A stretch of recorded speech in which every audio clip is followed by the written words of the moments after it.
Hi, Tammy. How are you? Hello, Sid. I'm great, thanks. How are you doing? I'm awesome. I'm actually looking forward to seeing a movie with my mom today. Actually, I was supposed to do the birthday movie, but then we had construction workers. Okay. What movie? That's nice for. I love it because my son is the same. He actually will suggest a movie and we'll watch it together. So, what are you watching? War 2.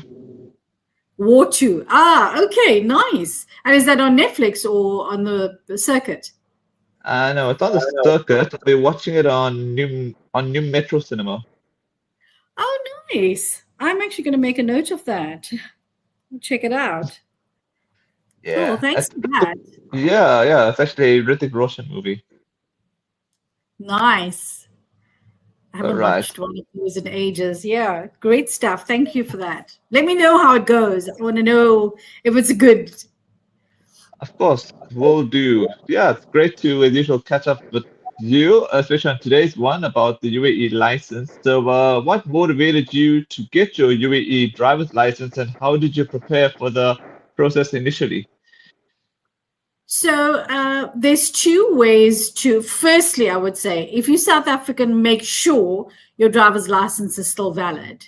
If it's still valid, you can do a swap over, and you don't have to do the test. So the initial one is, as I mentioned, make sure it's valid, and then you need to check your eligibility so that you are over 17 years old. You know, whether it's a light truck, car, bus, etc., what you want to go for, and then it's where do you want to, which area you want to go for your license, etc., and then you start the process. One of the things that you have to do is you have to get the your eye test done, which if I had to equate it to South African rand, it will cost you around about 650 rand to do your eye test. You have to do an eye test at one of those RTA centers. Can you walk us through the steps you followed from registration to the final road test, and share any tips for each stage? Sure. So firstly, you've got to open up a what they call a traffic file, and there you would find the institutes, I think it's called Galadari and Balasa, the different institutes that they have. I was lucky. I went to an all-female institute. It was quick. There was no queues. It was quick in and out. You need to have your original. You have to have your Emirates ID here before you can do a swap over, before you can go for your Emirates driver's license. You have to have your visa and your passport copy, a copy as well as the original. As I mentioned previously, you've got to do the eye test at one of the centers, the reputable centers. You've got to have your passport photo on a plain white background, no, not smiling. And if you are employed, you've got to have a NOC letter from your employer. And you take that through to the centers. And the one thing that you have to do is find out, have your funds ready, because there is a cost to it, even if you're transferring. So that's the process to follow. All right, I have a question for you in the comments. Do you mind if I ask it to you now? Sure, go ahead. All right, this is from Titin Rishika. Hi, Tammy. Does UAE have an expiry date on the license like South Africa has for 5 years renewal? So things have changed. Thanks for the question, Wish. Things have changed 3 years ago, where your residency and your visa, everything pertaining to you living and working in the country, is valid for 2 years. So everything has to be renewed on a 2 yearly basis. All right. Uh, were there any challenges or surprises you encountered during the process, and how did you overcome them? Yes, I went through the whole process. I had all my documents in order. They do not accept cash or card. You have to pay via the link online. So, and that particular day, my phone was being ported. I couldn't use the phone to do the payment. So I had to get my hubby to come and meet me there, and we did the payment online before we could proceed. So get to know the do's and don'ts before you actually go to the center. Some centers, as I mentioned, for me being female, it was easy. There was no queues. Other centers, yes, you do get a lot of places where there's queues and you got to wait a bit. How did you choose your driving school, and what should others look out for when selecting one in the UAE? Well, luckily, I did not have to go via a driving school here. I could just port my license across. And what you should look for is look for something in your area, because here traffic can be absolutely horrendous. I know of a lady that has been 27 times for her driver's license, and only on the 27th time did she get it. I heard yesterday there's a Pakistani guy who went 56 times. So he's probably got a lot of money to keep going for the test. Basically, Google the center, because there are, yes, we are in the UAE, but there are scamsters out here. Google them, check if they are a reputable driving school, and check if you can book a package. A lot of people do offer packages. Try and book a package, then you don't incur unnecessary expenses.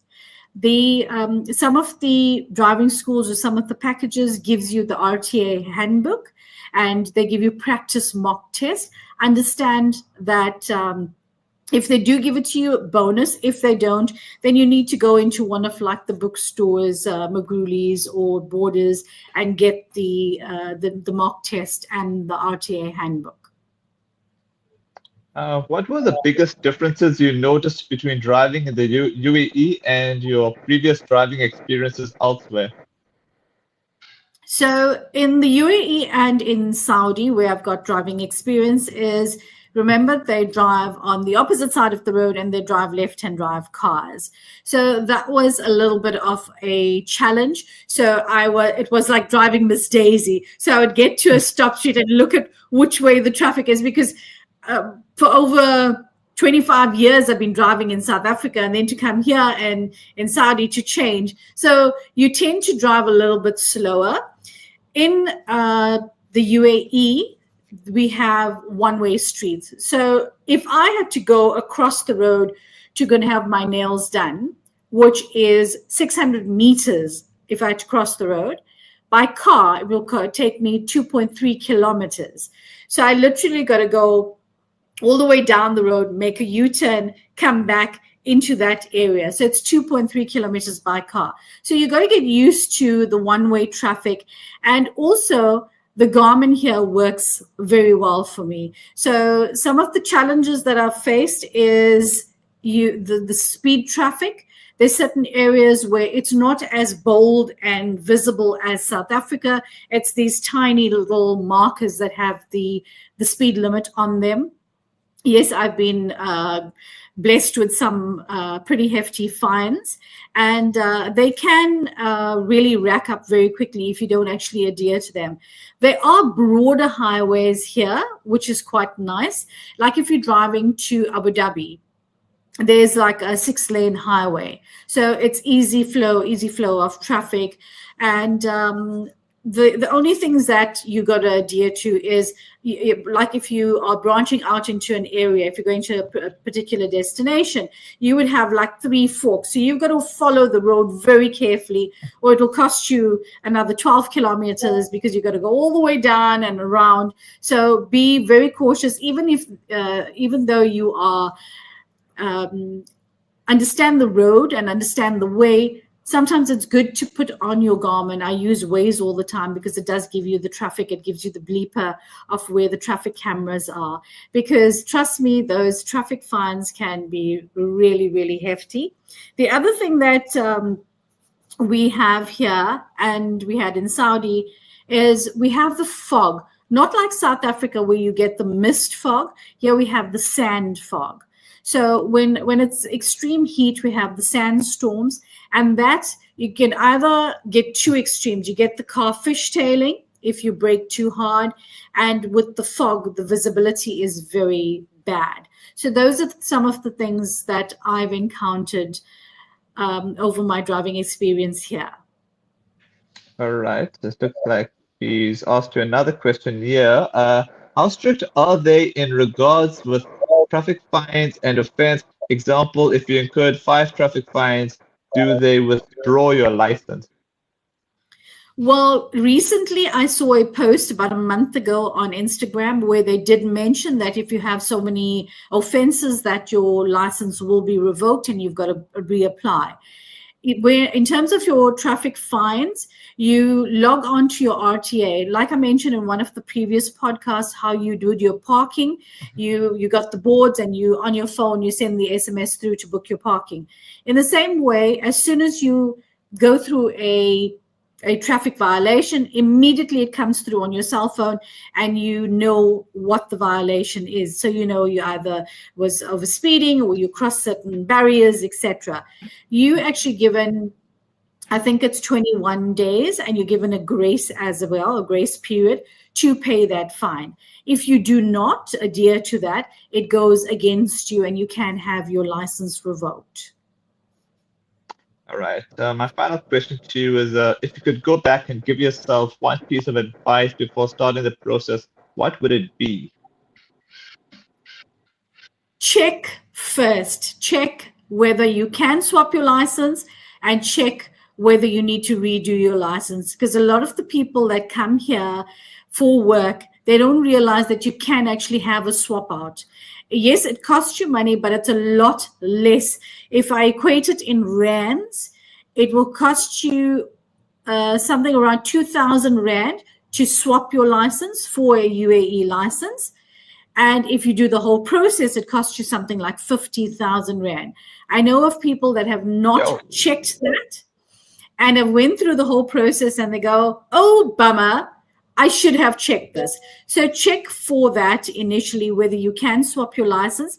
And the other thing that I would like to tell everybody, if you are swapping your license, always get your South African license back with you. They do give it to you. Get it back, or when you get to South Africa for a holiday or when you're going back, and because there, I think it's 5 years that it's still valid. So when you go back and you realize, oh, you don't have your license because they've taken it, they don't need it here. They don't use it here. They've got no use. They just turf it. I would suggest you always make sure that you get your license back with you. That's my tips. All right. Well, I got to say thanks so much for your time, and I'll catch you next week. Same time. Sure. Lovely chatting as always. Take care. Bye-bye.